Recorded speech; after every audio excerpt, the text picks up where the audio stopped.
तो कहानी की शुरुआत सर्बिया के एक बर्फीले जगह से होती है, जहाँ पर लाखों जर्मन लोगों को बंदी बनाकर रखा गया था। वहाँ पर ज्यादा सिक्योरिटी न होने के बाद भी कोई भी कैदी वहाँ से भागने की कोशिश नहीं करता था, क्योंकि वहाँ के भीषण ठंड से बच के निकलना इम्पॉसिबल था। लेकिन उसी बीच हम क्लेमेंस फॉरेल नाम के एक बंदे को देखते हैं, जो किसी भी कीमत पे यहाँ से भाग के अपने बीवी बच्चों के पास जाना चाहता था। इन सभी लोगों से लेड नाम के एक खदान में काम करवाया जाता था, जहाँ पे क्लेमेंस अपने एक साथी को खो देता है। यहाँ पे बढ़ते हुए अत्याचार को देखते हुए क्लेमेंस किसी तरह हिम्मत जुटा के एक रात भाग निकला। वो गाड़ी में बैठ के वहाँ से आगे जा ही रहा था, लेकिन अचानक से उसकी गाड़ी रुक गई। क्लेमेंस जब वहाँ से बाहर निकला तो उसे पता चला कि एक सिपाही द्वारा वो पकड़ा जा चुका है, जिसके बाद उसे जमीन में बंद कर दिया गया और तेज बारिश में छोड़ दिया गया। अगली सुबह जेल का जेलर उसे अपने साथियों के पास छोड़ देता है, जहाँ पे उसके साथी बहुत ही ज्यादा गुस्से में थे और वो सभी लोग मिलके क्लेमेंस को बहुत ज्यादा मारते हैं, क्योंकि क्लेमेंस की गलती की वजह से उन सभी लोगों को 2 दिन का खाना नहीं मिला। इन सब के बाद क्लेमेंस को डॉक्टर के पास भेज दिया गया और वो डॉक्टर भी वहाँ का एक कैदी था। क्लेमेंस की बहादुरी को देखने के बाद डॉक्टर बहुत ज्यादा खुश हो गया, लेकिन वो उसकी कोई भी मदद नहीं कर सकता था। क्लेमेंस ने डॉक्टर को अपने दिल की बात बताई और बोला कि मैं यहाँ से भागना चाहता हूँ।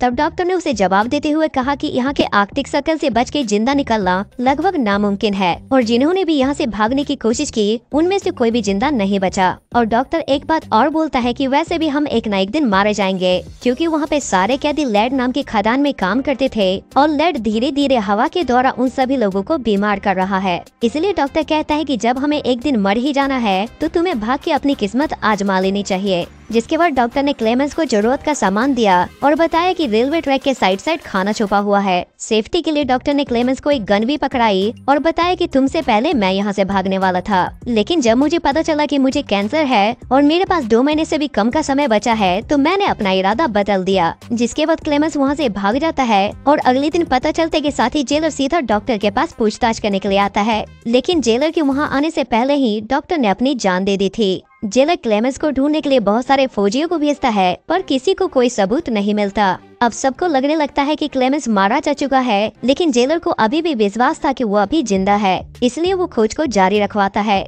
इधर क्लेमेंस को चलते हुए 10 दिन से ज्यादा हो चुके थे और उसका सारा खाना भी खत्म हो चुका था। चारों तरफ बर्फ की चादर देखने के बाद उसकी हिम्मत जवाब देने लगी, लेकिन इसके बाद भी वो किसी तरह हिम्मत करके वहाँ से आगे बढ़ता रहा। लेकिन कुछ दूर और आगे जाने के बाद भूख की वजह से वो नीचे गिर के बेहोश हो गया। तभी अचानक उसे अपने सामने एक सील नजर आई, जिसपे वो पिस्तौल से फायर करने लगा, लेकिन बदकिस्मती से हर बार उसका निशाना चूक जा रहा था। लेकिन एक आखिरी बार क्लेमेंस ने सील को मारने की कोशिश की और वो सील को मारने में कामयाब हो गया। खाना खाने के बाद वो वहाँ से आगे बढ़ने लगा और बीच बीच में अपना कंपास चेक करने लगा, ताकि इस बर्फीले जगह पे वो रास्ता भटक न जाए। अब एक दिन वहाँ से आगे बढ़ते हुए उसे सामने एक पेड़ नजर आया, जिसे देखने के बाद उसकी खुशी का ठिकाना नहीं रहा, जिसका मतलब साफ साफ ये था कि आखिरकार 2 महीने चलने के बाद वो आर्कटिक सर्कल से बाहर निकल चुका था। इधर जेलर ने अभी तक हार नहीं मानी थी और वो अपने फौजियों को 500 किलोमीटर दूर तक छानबीन करने का आदेश दे देता है। इतना सफर तय करने के बाद क्लेमेंस काफी ज्यादा थक गया था, इसलिए वो एक जगह पे लकड़ियां जला के आराम करने लगा। अचानक से वहाँ पे सैम जॉन और मेटन नाम के 2 आदमी पहुँचे, जिसे देखने के बाद क्लेमेंस काफी ज्यादा डर गया।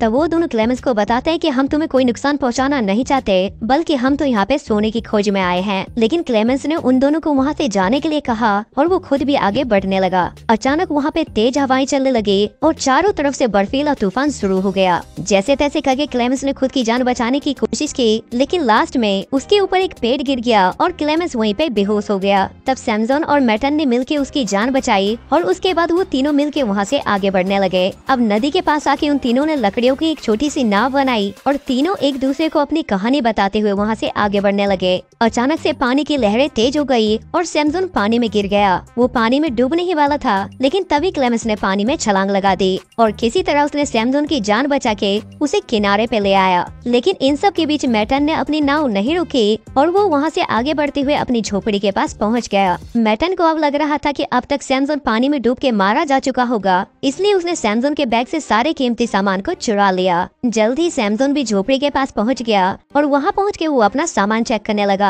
मेटन की धोखे वाली बात सैमजॉन को बिल्कुल भी पसंद नहीं आई और उसने पिस्तौल से उसे गोली मार के जान से मार दिया। और अब क्लेमेंस और सैमजॉन एक साथ वहाँ से आगे बढ़ने लगे। ठंड बढ़ने की वजह से सैमसन काफी ज्यादा थक चुका था, इसलिए क्लेमेंस ने उससे उसका बैग मांगा ताकि आगे बढ़ने में वो उसकी मदद कर सके। लेकिन सैमसन को लगा कि क्लेमेंस उसके सोने को चुराना चाहता है, जिस वजह से उसने क्लेमेंस को वहाँ से नीचे गिरा दिया। जब क्लेमेंस की आँख खुली तो उसे पता चला कि उसके तरफ बहुत सारे भेड़िए आ रहे हैं। क्लेमेंस पेड़ पे चढ़ के अपनी जान बचाने की कोशिश करने लगा, लेकिन वो पेड़ ही टूट के नीचे गिर गया। यहाँ क्लेमेंस को लग रहा था कि अब उसका बचना नामुमकिन है और उसकी जान जाने वाली है, लेकिन अचानक से वहाँ पे गोलियां चलने की आवाज सुनाई दी और सारे भेड़िए मारे गए। दरअसल वहाँ के लोकल लोगों ने क्लेमेंस की जान बचाई और उसे अपने साथ ले गए, जहाँ गांव के लोगों ने उसका इलाज किया और वो जल्दी ठीक होके गांव के लोगों के साथ काफी ज्यादा घुल मिल गया। एक दिन इन गांव वालों के बीच में अनाउंसमेंट हुआ कि जो लोग भी क्लेमेंस को पनाह देंगे उसे जान से मार दिया जाएगा। क्लेमेंस इनके लिए खतरा नहीं बनना चाहता था, इसलिए वो वहाँ से जाने का प्लान बनाता है। जाने से पहले गांव के लोगों ने क्लेमेंस को बहुत सारा खाना और साथ में एक कुत्ता दिया। अब क्लेमेंस अपने डॉग के साथ कई महीनों तक आगे बढ़ता रहा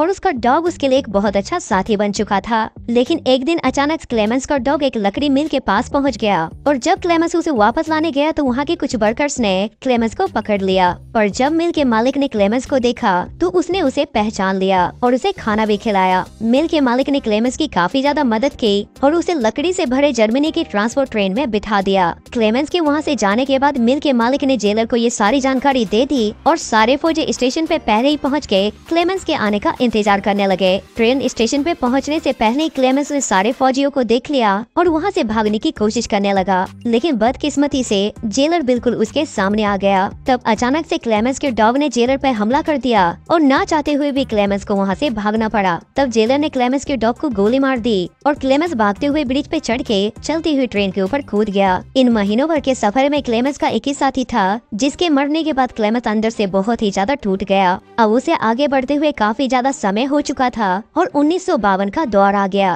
क्लेमेंस की हालत अब बहुत ज्यादा खराब थी और वो एक मेले के अंदर घूम रहा था। उसे काफी ज्यादा भूख लगी थी, लेकिन उसके पास पैसे नहीं थे। उसे देखने के बाद दो लड़कियों को उस पे तरस आ गया और उन्होंने एक बच्चे के हाथों पैनकेक का एक छोटा सा टुकड़ा क्लेमेंस के पास भिजवाया। और ये सब कुछ वहाँ पे खड़ा एक आदमी भी नोटिस कर रहा था। अब क्लेमेंस एक चर्च में जाके प्रे करने लगा, लेकिन अचानक से वो अनजान आदमी उसके पास पहुँच गया। दरअसल ये आदमी भी एक समय पे कैदी रह चुका था और वो क्लेमेंस की हालत को बखूबी समझ रहा था। वो क्लेमेंस को अपने साथ अपने घर ले गया, जहाँ पे क्लेमेंस पहले की तरह नॉर्मल हो गया। इतना ही नहीं बल्कि उस आदमी ने क्लेमेंस का एक पासपोर्ट भी बनवा दिया था, जिस वजह से क्लेमेंस की खुशी का ठिकाना नहीं था। अब क्लेमेंस बॉर्डर पे पहुँच गया था और थोड़ी सी पूछताछ के बाद उसे जाने दिया गया। उसे अपनी आंखों पे यकीन नहीं हो रहा था, लेकिन अचानक से उसकी खुशी गम में बदल गई, क्योंकि उसके बिल्कुल सामने वो जेलर आके खड़ा हो गया था। अब क्लेमेंस की आंखों में आंसू आ गए, क्योंकि उसकी अब तक की सारी मेहनत बेकार हो गई थी। लेकिन अचानक से वो जेलर उसके रास्ते से साइड हो गया और बोला कि मैं जीत गया। जिसके बाद आखिरकार क्लेमेंस वहाँ से निकल के अपने देश पहुँच गया। क्लेमेंस अपने घर के पास पहुँचा,